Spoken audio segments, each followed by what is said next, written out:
بسم اللہ الرحمن الرحیم۔ شروع اللہ کے نام سے جو بڑا مہربان نہایت رحم والا ہے۔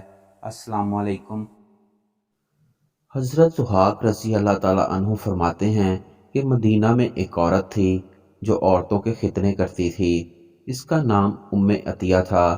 حضور صلی اللہ علیہ وآلہ وسلم نے اسے ارشاد فرمایا، ختنہ تو کرو لیکن حد سے آگے نہ بڑھو، کیونکہ یہ چہرے کو تر و تازہ بنا دیتی ہے اور شوہر کے لیے زیادہ لطف اندوزی کا سبب بنتی ہے۔